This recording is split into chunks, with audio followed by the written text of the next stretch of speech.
December 31st, 1944. Ardennes Forest, Belgium. The Battle of the Bulge. German forces are counterattacking. Desperate. Determined. Hitler's last gamble. American artillery positions receive new ammunition. The shells look normal. Standard 105mm and 155mm rounds. But they're different. Inside each shell, hidden in the nose, a tiny radio transmitter and receiver, a vacuum tube, a battery, miniaturized electronics. The gunners don't know exactly how it works. They're just told, don't set the fuse, fire and forget. The guns roar, the shells arc through the sky. Over German positions, at 70 feet above the ground, the shells explode. Automatically, without hitting anything. Shrapnel sprays downward. Airburst, devastating. German soldiers in foxholes and trenches are ripped apart. There's no protection, no cover. The Germans have never seen anything like it. This is the proximity fuse, also called the VT fuse, variable time fuse. A radio-triggered detonator that explodes shells at the optimal height, the most closely guarded secret of World War II. More secret than the atomic bomb during most of the war, and arguably more important. This is its story.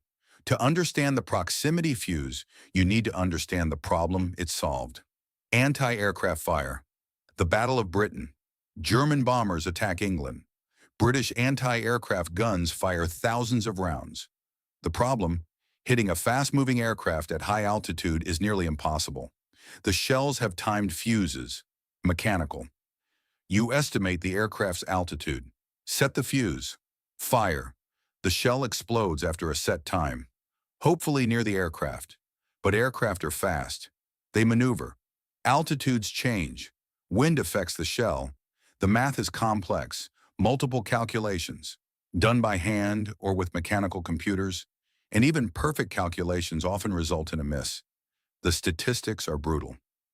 Early in World War II, it takes an average of 2,500 anti-aircraft shells to shoot down one aircraft. 2,500 shells, one plane. That's a 0.04% hit rate. It's wasteful, expensive, ineffective. There has to be a better way. The idea of a proximity fuse isn't new. Scientists have been thinking about it for years. The concept, a fuse that detects when it's near the target and detonates automatically. But how? Early ideas, photoelectric cells, detect light changes when passing aircraft. Acoustic sensors detect engine noise. Magnetic sensors detect metal. All have problems. Photoelectric cells, affected by clouds, smoke, time of day. Acoustic sensors, too slow, affected by wind and artillery noise. Magnetic sensors, limited range, affected by the shell's own metal. None work reliably in combat conditions. Then, in the late 1930s, a new technology emerges. Radio, specifically radar. Scientists realize if you can detect aircraft with radio waves, maybe you can put a tiny radar inside a shell. Detect proximity, trigger explosion. But the challenges are enormous. Britain and America are both working on the problem. In Britain, scientists at the Telecommunications Research Establishment. In America, the National Defense Research Committee, led by Vannevar Bush. The American program focuses on a radio proximity fuse. The team is led by Merle Tuve at the Johns Hopkins Applied Physics Laboratory.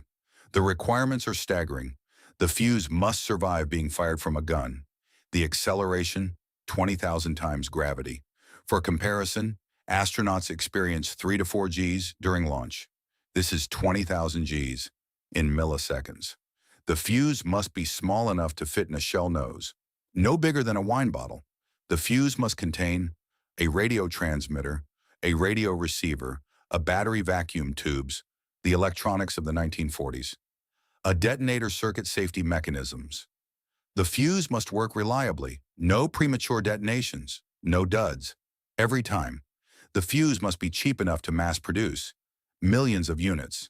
The fuse must be safe to handle. Won't explode if dropped. Won't be triggered by friendly aircraft. It seems impossible. The technical challenges are immense. Vacuum tubes in the 1940s are fragile. Glass, delicate filaments. They break if you drop them. Now try to make them survive 20,000 Gs. The solution: rugged vacuum tubes, special design, shorter filaments, stronger glass, everything miniaturized.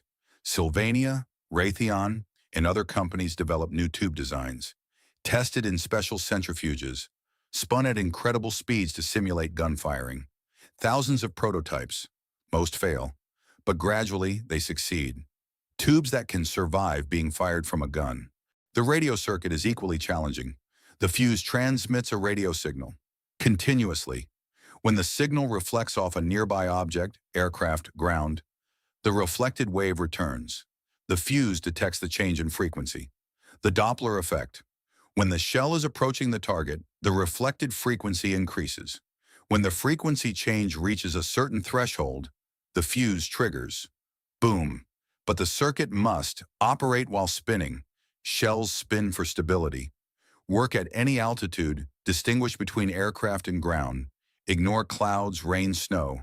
Not be triggered by the shell's own shrapnel. The team develops sophisticated circuitry, multiple vacuum tubes, filters, amplifiers, discriminators, all fitting in a space smaller than a coffee cup.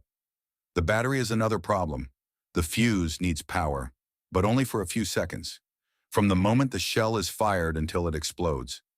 Standard batteries won't survive the 20,000 G firing shock. The solution? A special battery, ampule design, electrolyte in glass ampules, broken by the firing shock, activates the battery, powers the fuse for 30 to 60 seconds. Perfect for this application. Safety is critical. The fuse must not explode. In storage, during handling, during transport, if dropped, the fuse must not be triggered by friendly aircraft.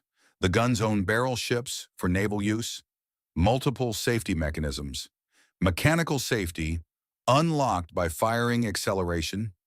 Time delay, fuse doesn't activate for first few seconds of flight. Altitude sensing, won't detonate below certain altitude. Frequency discrimination, ignores wrong return signals, layer upon layer of safety. The first successful tests, naval anti-aircraft shells, fired at drone aircraft. The proximity fuse works. Shells explode within lethal range of the target. Hit rates improve dramatically, from 2,500 rounds per aircraft to 200 rounds per aircraft. That's a 1,250% improvement.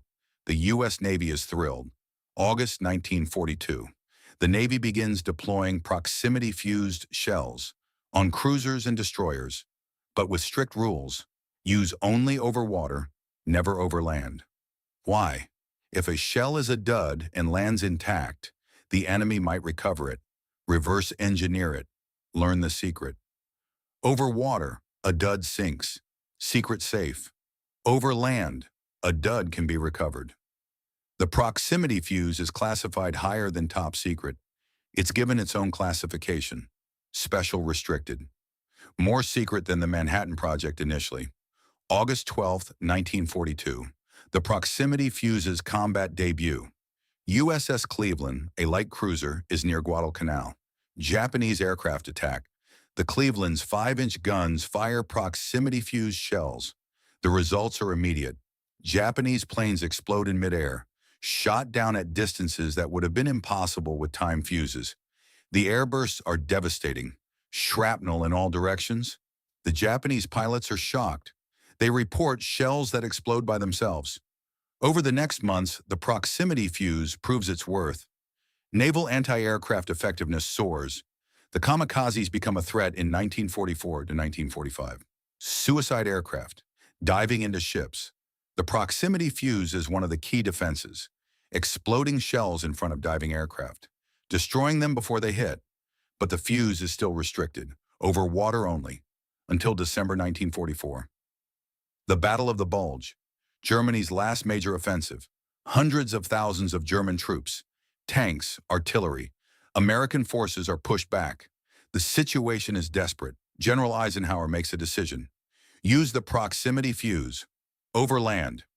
The risk of the Germans capturing an intact fuse is worth it. The alternative is losing the battle. December 1944. American artillery begins firing proximity fuse shells over the Ardennes. The effect is devastating. German troops in the open are slaughtered. Trenches offer no protection. Foxholes offer no protection. The airburst shells spray shrapnel downward, into the trenches, into the foxholes. German casualties soar. The Germans have no defense. They try to recover a dud fuse. Study it. Understand it. They do recover a few. German scientists examine them. They're amazed. The miniaturization, the ruggedness, the sophistication. One German scientist later says, "We knew about the principle, but we didn't think it could be done in a shell." Germany tries to develop their own. Too late. Too little industrial capacity. The war ends before they can deploy it. The statistics tell the story. Artillery effectiveness with proximity fuses versus time fuses. Against aircraft. Timed fuse, 2,500 rounds per kill. Proximity fuse, 200 rounds per kill. Improvement, 1,250% against ground troops. Timed fuse, limited airburst capability. Proximity fuse, consistent airburst at optimal height. Casualties inflicted, 300 to 500% increase by the end of the war. 22 million proximity fuse produced. 200 million rounds of ammunition would have been needed to achieve the same effect with time fuses. The proximity fuse saved ammunition, artillery barrels, less wear. Time lives, both by protecting Allied forces and by ending battles faster. Pacific Theater. The proximity fuse is equally important. Okinawa, 1945. Kamikazes attack the U.S. fleet in waves. 1,900 kamikaze attacks. The proximity fuse is the primary defense. U.S. Navy ships fire walls of proximity fuse shells, creating barriers of exploding shrapnel. The kamikazes fly into these barriers, shredded. Ship losses would have been catastrophic without the proximity fuse. As it is, 36 ships sunk, 368 damage. With time fuses, estimated 100 plus ships sunk, 1,000 plus damage. The proximity fuse saves the fleet. The proximity fuse also has ground-to-ground applications. Field artillery. The shells explode 20 to 70 feet above ground. Optimal height for maximum shrapnel effect. Against infantry, devastating. Against vehicles, effective. Against fortifications, excellent. Traditional contact fuse require direct hit. Time fuse require perfect calculation. Proximity fuse, automatic optimal airburst. German and Japanese forces have no counter. The psychological effect is enormous. There's no safe cover. Trenches don't protect you. Foxholes don't protect you. The shells explode above you. Shrapnel rains down. It's terrifying. Why is the proximity fuse underrated? Several reasons. First, it was secret. For decades after the war, details remained classified. The public didn't know about it. Second, it's technical, not glamorous like bombers or tanks. Hard to explain, hard to visualize. Third, it worked behind the scenes. Ships didn't sink because of proximity fuses. They didn't sink because the kamikazes were shot down. Battles were won because artillery was more effective. But the fuse isn't visible in victory photos. Fourth, the atomic bomb overshadowed everything. Hiroshima and Nagasaki. The proximity fuse was forgotten, but the people who knew. Vannevar Bush, who oversaw the program. The proximity fuse was, I think, the most remarkable scientific achievement of the war, exceeded only by the atomic bomb. Admiral Lewis Strauss. The proximity fuse has been as important as any other weapon developed during the war. German officers captured after the war were interviewed. Asked, "What Allied weapons surprised you most?" Many answered, "The proximity fuse." Not the atomic bomb, not radar, not the Sherman tank. The proximity fuse, because it changed the battlefield, immediately, decisively. The technology didn't end in 1945. Modern proximity fuses are far more sophisticated. Electronic components instead of vacuum tubes. Solid-state circuits, miniaturized beyond 1940s imagination. Laser proximity fuses. Infrared sensors. Radar with computer processing. Anti-aircraft missiles. All use proximity fuses. Artillery shells. Many use proximity fuses. Even grenades. Modern airburst grenades with proximity fuses. The principle remains the same. Detect proximity to target, detonate at optimal distance. The proximity fuse pioneered during World War II is now standard in modern warfare. But there's a darker side. Cluster munitions. Submunitions with proximity fuses. Effective in war, but indiscriminate. Unexploded submunitions become de facto landmines, endangering civilians for years after conflicts end. The technology is neutral. The applications can be beneficial or harmful. Today you can see proximity fuses in museums. The National World War II Museum in New Orleans, the Smithsonian, the Imperial War Museum in London. They're small, unimpressive looking, a metal cylinder, about the size of a wine bottle. Hard to believe this changed the war, but it did, by making artillery more effective, by making anti-aircraft defenses more effective, by saving lives, by ending battles faster. The proximity fuse is the most underrated invention of World War II, not because it wasn't important, but because it was secret, technical, invisible. It worked quietly, efficiently, decisively. That's the proximity fuse, the weapon that exploded at the right time. Every time. Thank you for watching.